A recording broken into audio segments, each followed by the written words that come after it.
अगर आप अपना घर बना रहे हैं या बनाने का सोच रहे हैं तो ये बात ध्यान से सुन लीजिए।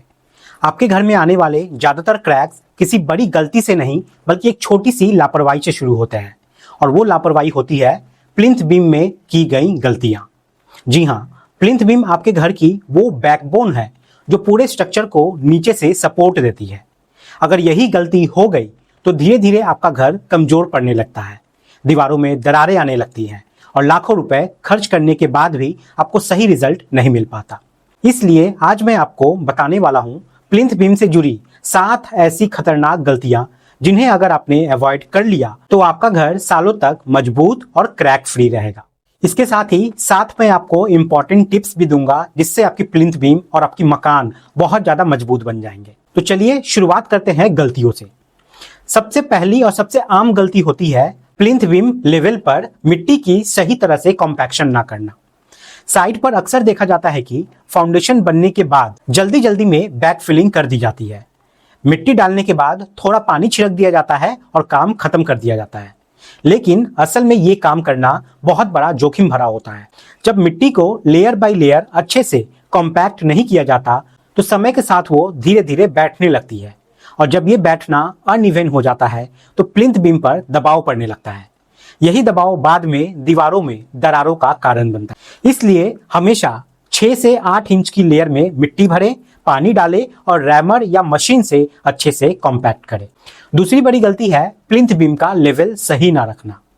बहुत लोगों को लगता है कि थोड़ा बहुत ऊपर नीचे चल जाएगा, लेकिन यही थोड़ा बहुत आगे चलकर बड़ी समस्या बन जाता है।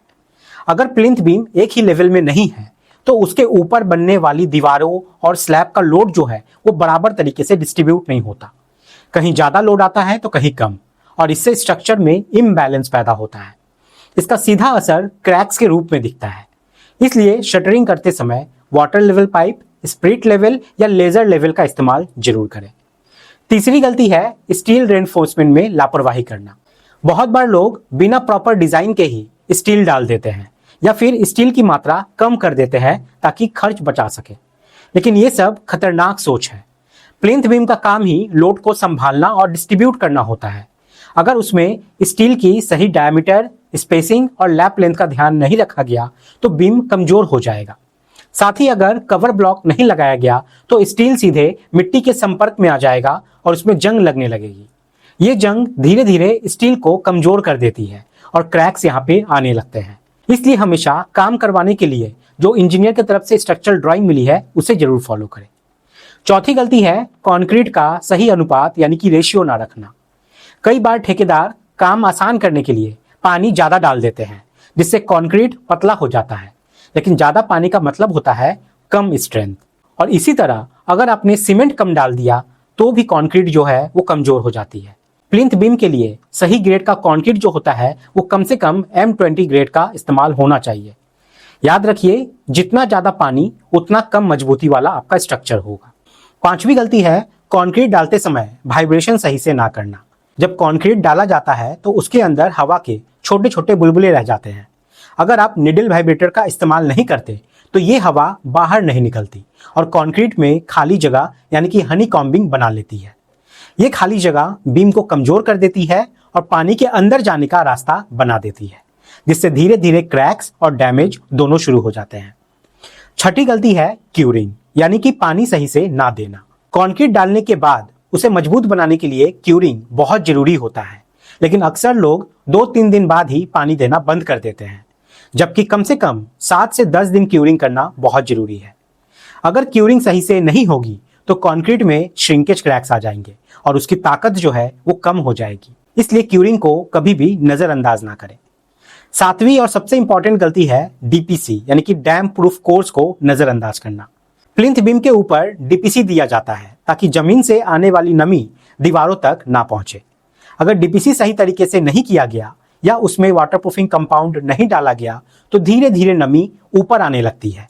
इससे दीवारों में सिलन आती है, प्लास्टर खराब होता है और क्रैक्स भी डेवलप होने लगते हैं। इसलिए डीपीसी को हमेशा सही थिकनेस और कंटिन्यूटी के साथ बनाए रखें। अब एक रियल लाइफ एग्जांपल को समझते हैं। एक साइट पर देखा गया कि सब कुछ सही तरीके से किया गया था, लेकिन सिर्फ बैक फिलिंग और कॉम्पैक्शन में लापरवाही हो गई थी। शुरुआत में सब कुछ ठीक लग रहा था, लेकिन 5-6 महीने बाद ही दीवारों में पतली पतली दरारें दिखने लगती हैं। लोगों ने सोचा कि प्लास्टर की समस्या है, इसलिए उन्होंने पुट्टी करवाई, पेंट करवाया, लेकिन कुछ दिनों बाद फिर वही क्रैक्स आने लगे। जब पूरी जांच की गई तो पता चला कि नीचे की मिट्टी धीरे धीरे बैठ रही थी और प्लिंथ बीम पर अनइवन लोड पड़ रहा था। आखिरकार उन्हें फर्श तोड़कर दोबारा काम करवाना पड़ा और लाखों रुपए का यहाँ पे नुकसान हुआ। इसलिए प्लिंथ बीम के कंस्ट्रक्शन को कभी भी हल्के में ना लें। अब यहाँ पे कुछ एक्स्ट्रा टिप्स को हम लोग यहाँ पे समझ लेते हैं, जिससे आपका घर मजबूत और क्रैक फ्री बनेगा। सबसे पहला एक्सपर्ट टिप है प्लिंथ बीम का सही साइज और डेप्थ बनाए रखना। कई बार ठेकेदार खुद से ही बीम का साइज कम कर देते हैं, ये सोचकर कि इससे कुछ फर्क नहीं पड़ेगा और लागत भी आपकी यहाँ पे कम हो जाएगी, लेकिन असल में बीम का साइज सीधे उसकी लोड बियरिंग कैपेसिटी को प्रभावित करता है। इंजीनियर ने जो भी डायमेंशन आपको दिया है वो कैलकुलेशन के आधार पे दिया है। अगर उसमें थोड़ी भी कटौती की गई तो बीम भविष्य में आने वाले लोड को सही से संभाल नहीं पाएगा और क्रैक्स आने का खतरा यहाँ पे बढ़ जाएगा। दूसरी महत्वपूर्ण पॉइंट है कॉलम और प्लिंथ बीम के जॉइंट्स को मजबूत बनाना। ये जॉइंट्स स्ट्रक्चर के सबसे सेंसिटिव हिस्सा होता है। अगर यहाँ बॉन्डिंग सही से नहीं हुई या स्टील बार्स ठीक से कनेक्ट नहीं हुआ तो यहीं से क्रैक्स शुरू होते हैं। इसलिए आपको यहाँ पे सुनिश्चित करना है कि जो बीम के बार्स हैं वो कॉलम के अंदर सही लंबाई तक जाए, यानी कि प्रॉपर डेवलपमेंट लेंथ यहाँ पे प्रोवाइड किया गया हो। और कंक्रीटिंग के समय वाइब्रेटर का इस्तेमाल जरूर करें ताकि अंदर कोई खाली जगह या वॉइड ना रहे। तीसरा टिप्स है प्लिंथ बीम के नीचे सही फिलिंग मटेरियल और एंटी टर्माइट ट्रीटमेंट करवाना। बहुत लोग इसको नजरअंदाज कर देते हैं, लेकिन ये फ्यूचर सेफ्टी के लिए बहुत जरूरी होता है। अगर नीचे की मिट्टी कमजोर हो गई या दीमक का असर हो गया तो जमीन बैठ सकती है और इससे स्ट्रक्चर में क्रैक्स आ सकते हैं। इसलिए हमेशा अच्छी क्वालिटी की फिलिंग और प्रॉपर केमिकल ट्रीटमेंट जरूर करवाएं। चौथा एक्सपर्ट पॉइंट है प्लिंथ बीम के ऊपर ब्रिकवर्क शुरू करने से पहले सरफेस प्रिपरेशन करना। अक्सर देखा जाता है कि बीम के ऊपर धूल या लूज पार्टिकल्स रह जाते हैं और सीधा उस पर ही ईंट का काम शुरू कर दिया जाता है। इससे बॉन्डिंग कमजोर हो जाती है। सही तरीका यह है कि पहले सरफेस को साफ करें, थोड़ा रफ करें और फिर सीमेंट स्लरी लगाकर ब्रिकवर्क को शुरू करें। इससे बॉन्ड मजबूत बनता है और क्रैक्स का खतरा बहुत कम हो जाता है। पांचवा महत्वपूर्ण टिप है एक्सपेंशन और कंट्रोल जॉइंट्स का सही प्लान बनाना।